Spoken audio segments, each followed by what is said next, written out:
Hi hello, ഇന്നൊരു പരിപ്പ് കറിയാണ് തയ്യാറാക്കുന്നത്. പെട്ടെന്ന് തന്നെ തയ്യാറാക്കാൻ പറ്റിയ ഒരു പരിപ്പ് കറിയാണ്. ചെറുപയർ പരിപ്പാണ് അതിന് ഉപയോഗിക്കുന്നത്. 1 കപ്പ് ചെറുപയർ പരിപ്പ് എടുത്തിട്ടുണ്ട്. ഇനി ഇതൊന്ന് റോസ്റ്റ് ചെയ്തെടുക്കണം. അതിനായിട്ട് ഒരു പാൻ അടുപ്പത്ത് വെച്ചൊന്ന് ചൂടാക്കാം. അതിലേക്ക് ഈ പരിപ്പ് ഇട്ട് കൊടുത്ത് ഒരു 3-4 മിനിറ്റ് ഒന്ന് ഇളക്കി കൊടുക്കണം.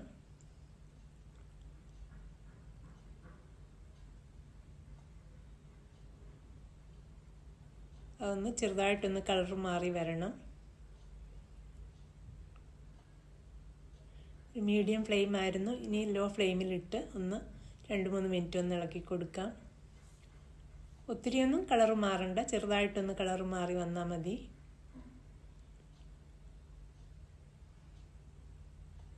ഇപ്പോൾ അത് റോസ്റ്റായി വന്നിട്ടുണ്ട്. ഇനി അതൊരു പാത്രത്തിലേക്ക് മാറ്റി വെക്കാം. അതൊന്ന് തണുക്കട്ടെ. തണുത്തതിന് ശേഷം അത് നന്നായിട്ടൊന്ന് കഴുകിയെടുക്കണം. 3-4 പ്രാവശ്യം വെള്ളത്തിൽ കഴുകി ഒരു കുക്കറിലേക്ക് മാറ്റാം.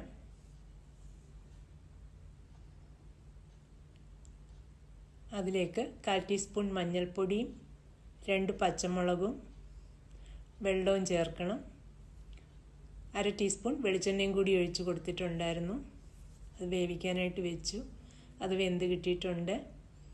ഒത്തിരി അങ്ങ് കുഴഞ്ഞതുപോലെ വേവിക്കരുത്. കുറച്ച് പരിപ്പ് കാണത്തക്ക രീതിയിലാണ് ഇതുപോലെ വേവിച്ചെടുക്കണം.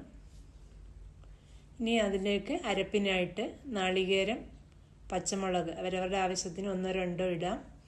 ജീരകം, വെളുത്തുള്ളി ഇതൊന്ന് അരച്ചെടുക്കണം. അതും തരിതരി പോലെയാണ് അരച്ചെടുക്കേണ്ടത്. കുക്കറിലെ പരിപ്പ് ഒരു പാത്രത്തിലേക്ക് മാറ്റിയിട്ടുണ്ടായിരുന്നു. അരപ്പും ഇട്ടു. 1/2 ടീസ്പൂൺ ഉപ്പും ചേർത്തു. ഉപ്പ് വേണമെങ്കിൽ പിന്നീട് ചേർത്ത് കൊടുക്കാം കൂടുതൽ. ഇനി അതൊന്ന് തിളപ്പിച്ചെടുക്കാം. അരപ്പൊക്കെ ഒന്ന് വേവിച്ചെടുക്കണം. കുറച്ച് കറിവേപ്പിലയും കൂടി ഇട്ട് അതൊന്ന് വേവിച്ചെടുക്കാം. കറിക്ക് എത്ര കട്ടി വേണമെന്നനുസരിച്ച് വേണമെങ്കിൽ ചൂടുവെള്ളം ചേർത്ത് കൊടുക്കാം.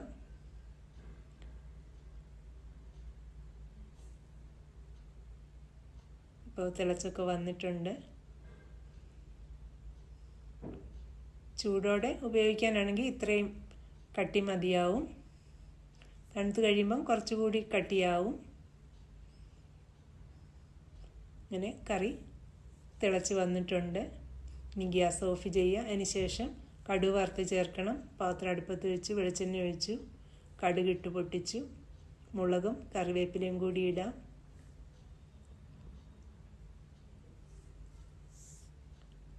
ഇനി അത് കറിയിലേക്ക് ചേർത്ത് കൊടുത്ത് 1 മിനിറ്റ് ഒന്ന് അടച്ചു വെക്കണം. അതിനുശേഷം ഇളക്കിയെടുക്കാവുന്നതാണ്.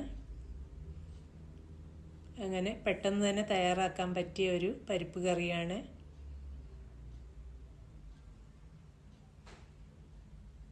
പരിപ്പും പപ്പടവും നെയ്യും ഒക്കെ കൂട്ടി ചോറ് കഴിക്കാൻ നല്ല ടേസ്റ്റാണ്. ഈ വീഡിയോ എല്ലാവർക്കും ഇഷ്ടമായി എന്ന് കരുതുന്നു. വീഡിയോ കാണുന്നതിനും സപ്പോർട്ട് ചെയ്യുന്നതിനും എല്ലാവരോടും ഒരുപാട് താങ്ക്സ്. ഇനി മറ്റൊരു വീഡിയോയിൽ കൂടി കാണാം. Thank you.